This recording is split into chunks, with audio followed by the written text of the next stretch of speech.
I wanted to find my square root if possible. And I wanted other people to figure out what is that formula for them? What is the formula for success, be it adults, kids, you name it? Because it is magic. It's magical. That's what I wanted to do with this, is to normalize people of color and worlds of wonder and magic and science and all that. So it's like, of course, we're there. That's what we're most proud of the film. Okay. Oh, and that's how I was going to start. Ho, ho, ho. Merry Christmas. Okay, I'm going to make this short and sweet because the episode speaks for itself. Literally 5 Christmases ago, okay, 5 years ago in 2020, I was obsessed with this Christmas movie that came out. Now, don't turn this off. This is not one of my normal, like, Hallmark romcoms. It was a Christmas movie about math. Okay, it was called Jingle Jangle. It's about a little girl who saves Christmas with math. I became so obsessed with it. And I was like, I want the director and producer on the podcast. And Sabina, our producer at the time, found them and they agreed to be on the podcast. And I recorded an interview with David E. Talbert, writer and director of this film, and his wife, Lynn Sisson Talbert, producer of the film being Jingle Jangle. Guys, it's Christmas. I don't know what you're up to. Maybe you celebrate, maybe you don't. Maybe you're like, oh, there's nothing to do. I'm so sick of rom-coms. Like, I can't see Lacey Shaber one more time on my screen. Like, whatever. This is your moment. You are going to finish listening to this interview. You're going to be so inspired and you are going to go put it on. You are going, bring your Kleenex. You don't need your calculator, but it is the most beautiful movie about math and Christmas. Like, it is like an actual dream. So I think that's all I'm even going to say. Like, I could not believe at the time that I got them on the podcast. I was like, I can't believe this is happening. And I can't believe that it is their 5th anniversary and we can celebrate it by re-releasing this amazing episode. I can't wait to hear what you think. Text the podcast, hit the link in the app that you're playing. You can text me right away and let me know not only what you think of this interview, but what you think of the movie once you watch it. If you haven't already, if you have, watch it again. That's what I'm going to do right now. Oh my God, David and Lynn, welcome to the podcast. Hey, thanks for having us. Okay, so I want to just start by telling you how I found out about this movie. So I was chilling, I was listening to CBC. I heard you being interviewed by Tom Power. And first of all, I'm like obsessed with Christmas. Like, it is like my season. It starts November 1st for me. Like, it's a whole thing. And he was just, all I remember about the interview really is that he was like, oh my God, like this guy, you know, David was watching Christmas movies with his kid and the kid never saw himself represented. So he wanted to make this movie. And I was like, oh, that sounds really nice. I'm all about representation. But then I put on the movie and I'm like, oh my God. Oh my God. It is about, like nowhere was it mentioned that it was about like a young Black girl who's low-key a math genius that saves Christmas by finding the square root of impossible. Like, do you know what? Yes. And I freaked out. So because I'm like literally freaking out constantly about this and can't even describe it, can we just start by you, like, tell us what the movie's about? Like, if you were going to tell our listeners what the movie's about, what would you say? I'd say it's about an inventor named Jeronicus Jangle, the greatest inventor in all the land. And he was betrayed by his apprentice, so he lost his mojo, and he stopped believing in himself for any of his inventions anymore. And his granddaughter from across town comes to see him. Little does he know, she's an inventor herself and a genius and a scientist and all of that. And the movie is about, can she help her grandfather find his mojo again so that everything starts working again. Oh my God, you're literally quoting one of the greatest songs of all time, by the way. So, okay. And the other thing I think everyone should know is it's a musical, because actually, guys, yes. I'll be honest, like, I'm super into musicals, but I'm not into even musical movies. Like, I was like, oh, am I going to get into it? Oh, I was into it. Like, I was into it. So, okay. One of the craziest things to me about the movie, you know, I do a lot of research about representation with math in movies, and every math movie pretty much is like super boring and dry. And it's like some white dude who's like a genius, and then he goes crazy because he's like, oh my God, too smart and can't have a life. But you made this movie about this like happy-go-lucky, like magical, wondrous film that involved math. And like, what possibly gave you the idea to combine math into a Christmas movie? Like, where did that come from for you? Well, for me, it was I love math. First of all, I count in my head. I don't really write things down. I like it a lot, but it started because I flunked in college math and business economics twice, Oh my God, and I we're like said twins. and statistics, and I said, and then I came back later and got an A in both of them because I understood it, and so. I like the whimsy of films like Chitty Chitty Bang Bang and Willy Wonka and Mary Poppins. And so I came up with this thing, the square root of the second derivative of sensational, the circumference of spectacular, and the square root of impossible, these formulas. And then Lynn really took them to heart and got a hold of them and made this whole book series. And she really latched on to the square root of possible. And so that became her kind of formula for what she does. Okay, like it is so crazy because Christmas is about, like, if I could think about joy and wonder, Christmas is what comes to mind. Like, it's the most joyous of joys and like the most wondrous of wonders. But the crazy thing is, so is math. But it never gets positioned that way. Like, math is like the most boring thing in school. And whenever, like, no one thinks of it like this. So you guys have done what I consider to be like, okay, wow, this is so cheesy, but it is like a Christmas miracle. Like, you have managed to infuse the two together. Like, the Christmas magic has somehow contagiously caught onto math through this film. Do you guys like realize what an impact this is going to have? What kind of impact did you want to have? And are you seeing that maybe like you didn't realize how big of a deal this is? You know, Bella? Yeah, well, for me, as he was saying, I wanted to find my square root of possible. And I wanted other people to figure out what is that formula for them? What is the formula for success, be it adults, kids, you name it? And what's our square root of possible? So that's really what that whole theme behind it is, this adding the magic to it. And I felt like we need to add the arts into STEM. Yes. So it's like, as they call it, STEAM, where Yeah. you add the arts into STEM education. And also I wanted, girls to feel good about being smart, because it is magic. It's magical. And all of these girls out there, if you just listen to anything that Journey's character says in her songs and what, when she starts, moving around with that ball of magic and her formulas and they just come to life, it makes it just way more exciting. And we have a 7-year-old son and we have to find ways to make things enticing and exciting and to want to do. And we want to do it this way and we want to see it and it makes us happy and magical and feel good. It's going to make him want to do it. In turn, other children want to do it. Yeah, 100%. And one of the things I loved about it, like when I'm trying to explain it to people, I'm like, guys, you don't understand. It's about an inventor. Like, think about how cool it is to be an inventor. Like, it's almost like, okay, at this day and age, no one understands that, right? Like, everyone's like making new apps and doing this and that. But I love how simple it was that, like, you almost didn't even like it didn't matter what he was inventing. It was such a simple thing. I won't like give it away, but it was like, the gizmos and the gadgets and the fact that he was just making something out of nothing became so magical. And I kind of think like, I do a lot of work with like, let's get kids into coding. And you're kind of like, I don't know, like that doesn't seem that, cool. I get that we're making something, but I like that you took that idea and made it tangible and magical. And I think like, I literally get goosebumps when I'm talking about this because that I know you're not like in education and you're filmmakers, but that is what is missing literally from education, from the classroom. Like, no, you're so right. Yeah, I know. Feel free to say more about that because I was about to ask you like what, because I still think it's so crazy that you chose to go this route because normally like the two don't meet. Like, Lynn, do you have any specific experiences with math or where you felt that way? So my father was an optometrist. He was actually one of the first Black optometrists licensed in the state of Nevada. My mother trained to be a nurse. She's actually a math genius in her own right. And my father said, before he passed that she should have been the doctor in the family, truthfully.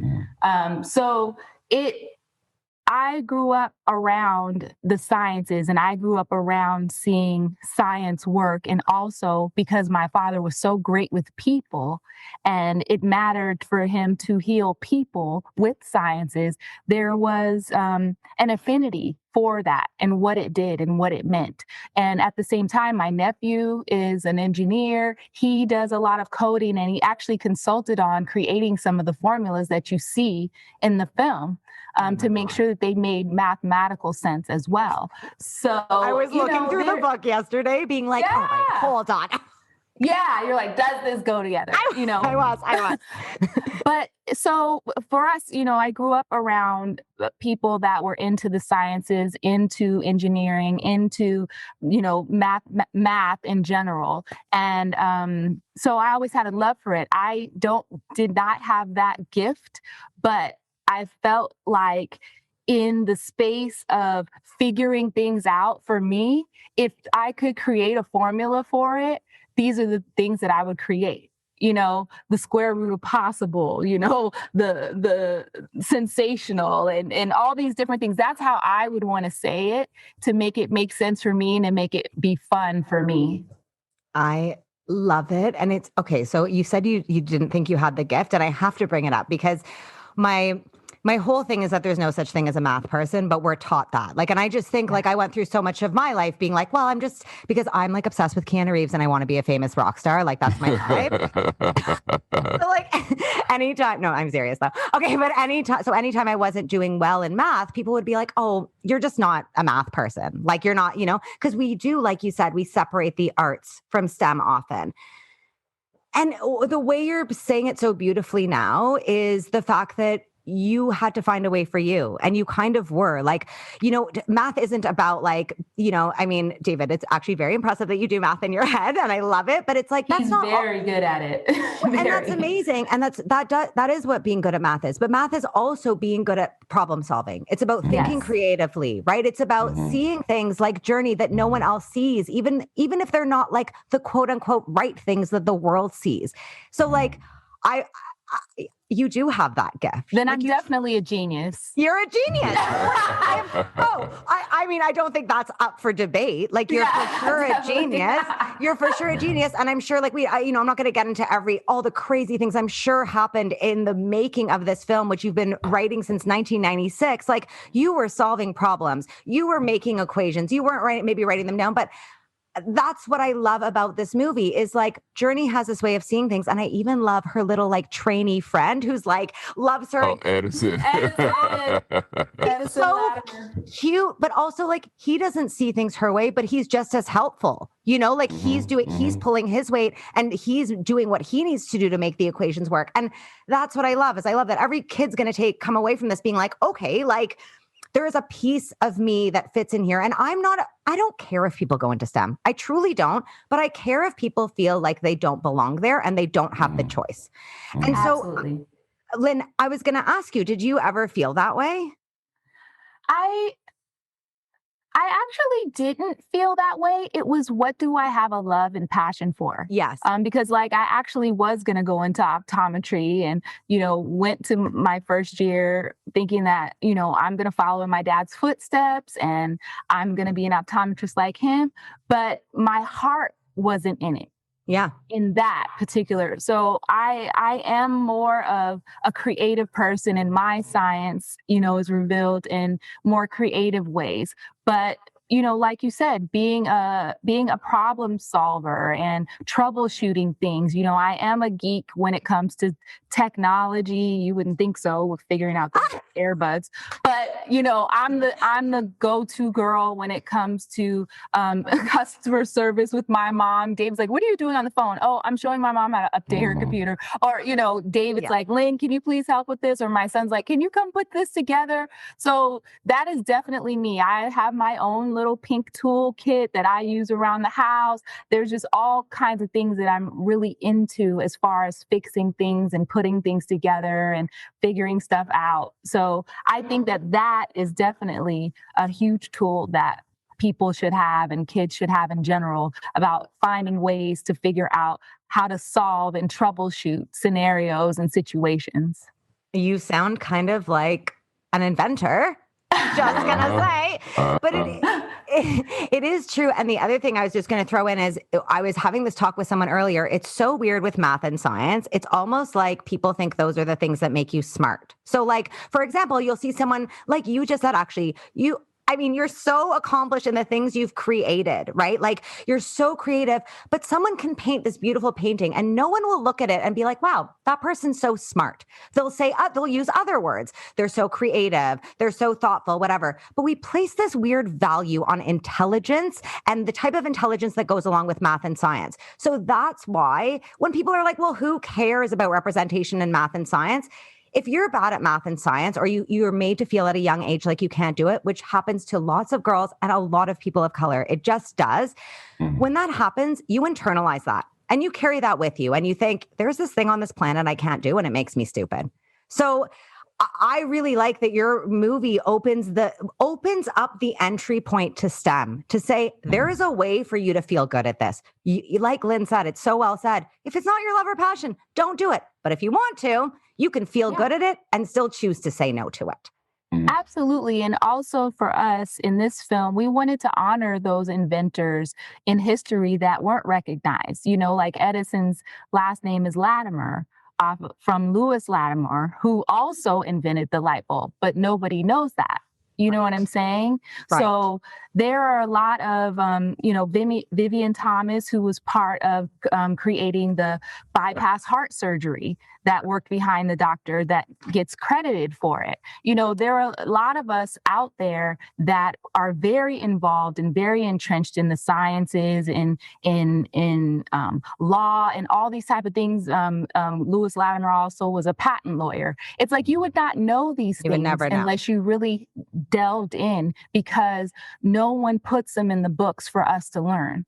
Absolutely. And it's not fair to a lot regarding representation, because these kids don't know, wow, there's someone that looks like me that invented the filament that makes the light bulb light up. There's someone that's like me invented heart surgery and he never even went to medical school. So these are the things that we want to put out there. And we have a lot of Easter eggs within the film that honor those before us in history that may have not gotten the credit that they deserve. So, you make a good point just about shining a light on representation so that, the kids that haven't seen themselves in this type of media feel, I can do that too. Wow. Yeah. Yes. And so speaking of first, I love that. I loved all the Easter eggs. I can't wait to watch it a million times to see more. But I hope you guys, I think we've had all the interviews I've read and listened to are this is the first live action movie for Netflix. I think that's cool. But I think what's way cooler is that I truly think that this is the first movie that presents joy in this magical and wondrous way for a Black girl to feel capable of. I've been racking my brain. I did a poll on my Instagram to ask anyone if they had seen anything like this, if there were any other characters. As you can imagine, the only movie anyone else comes up with is Hidden Figures, which was recent. So I want to ask you, I'm sure you're very, very proud of the film, but I kind of see it as a call to action for the rest of Hollywood to pick it up. What do you hope to inspire in the rest of this media kind of landscape we're in that has such power over kids? What do you hope to, what is the call to action? Do you hope that they take something from this? I think it's normalizing people of color in worlds that we wouldn't normally see them in. I mean, we have most of my interviews now about, representation and all that, but that's because you can't point to one like this.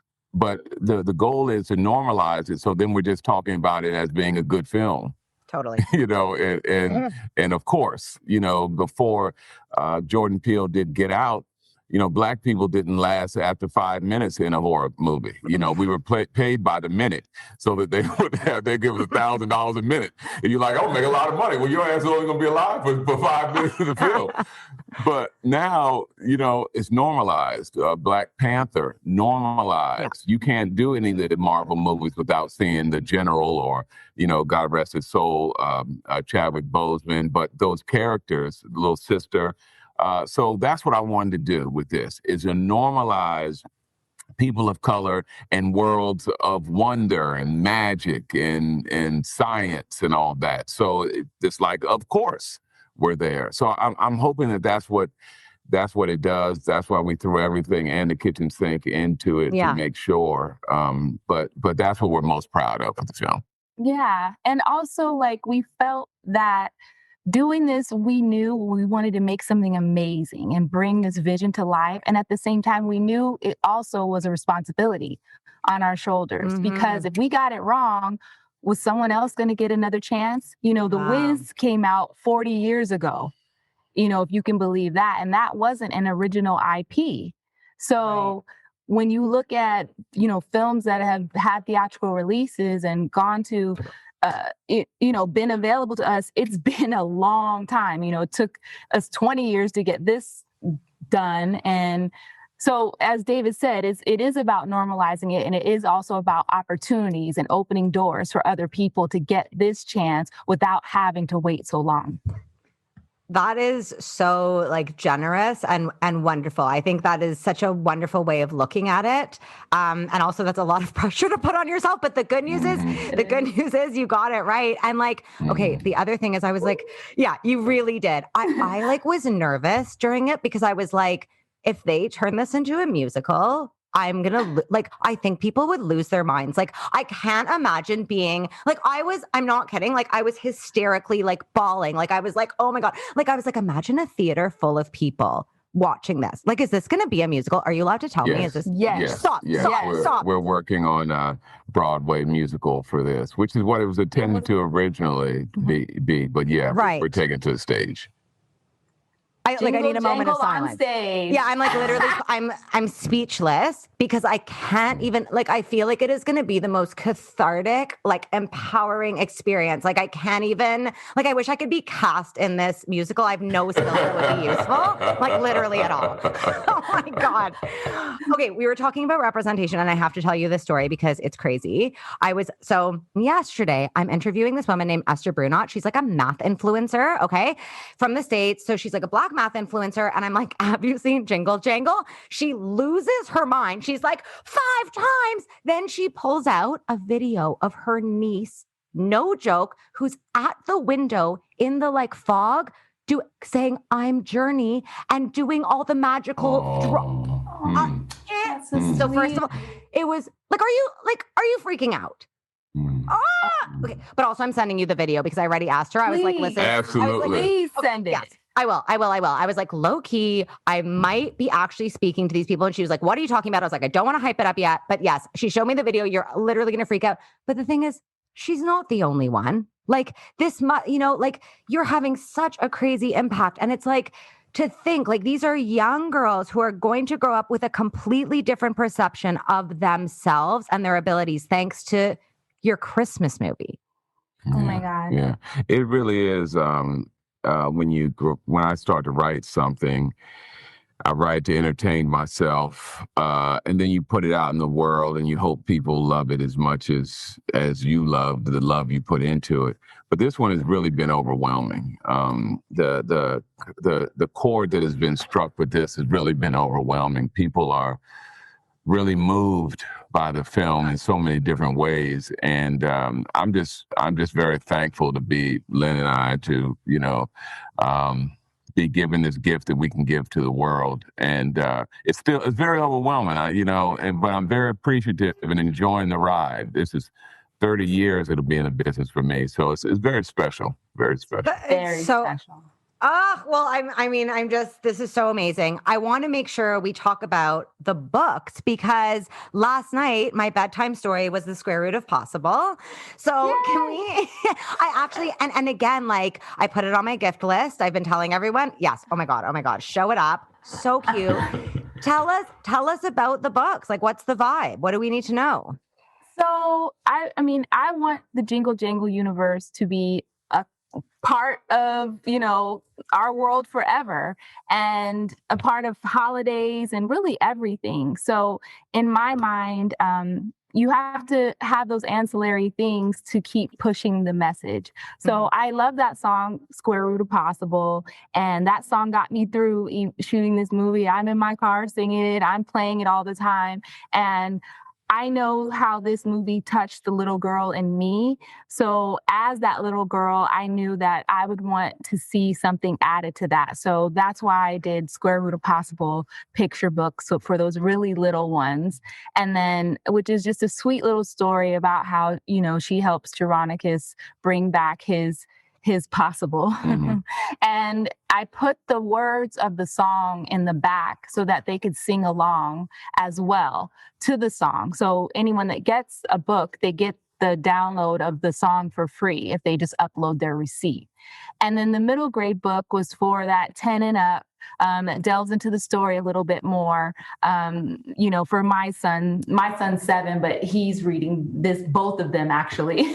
And I had to have just a full circle moment. I had Felicia Rashad do the audio of the middle grade book, which is Jingle Jangle, the invention of Geronicus Jangle. Say that 10 times.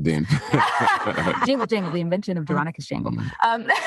So that's really what it's about. I want to continue to support little girls and boys in this way, in a positive way, and encourage them to, use their imagination and use STEM and push on the things that they want to do, and that they know in their minds and in their hearts that anything is possible.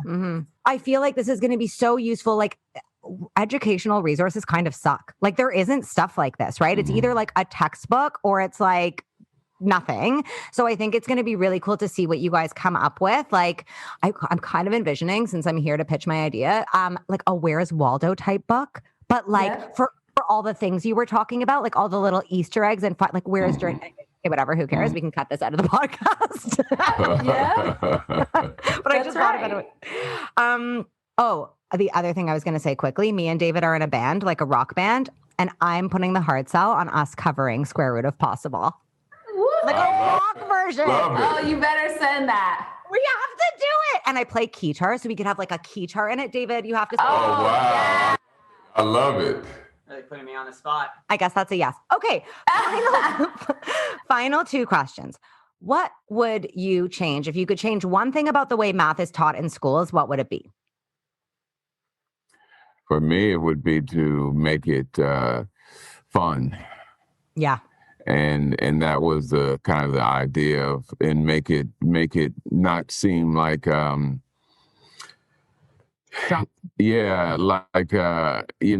like you had to be a rocket scientist, to do it. And so that's why I started to make it fun and do formulas in my head and do things, and then I would figure out my own way of solving equations in my head, and just made it simple for me and easy. And now it's fun. But I think, if it didn't be like, you have to do blah, blah, blah. So I think I would change that. I would make it fun. Well, and I love it. No, go ahead. Oh, no, I was saying, same here. But I would do, because I remember music. I love the music. I don't know if you remember that. 2 + 2 is 4. 4 + 4 is 8. 8 + 8 is 16. And 16 and 16 are 32. There were all these like fun little songs that would be done. You remember the count on Sesame Street? Yes. I just love David's face. 3. He's like, no, I remember David's like, no. Sorry, it was another era. But mine was Schoolhouse Rock. Yeah, I had Schoolhouse Rock. Yeah, that was my era. 3, 6, 9, 12, 15, 18, 21, 24, 27, 30.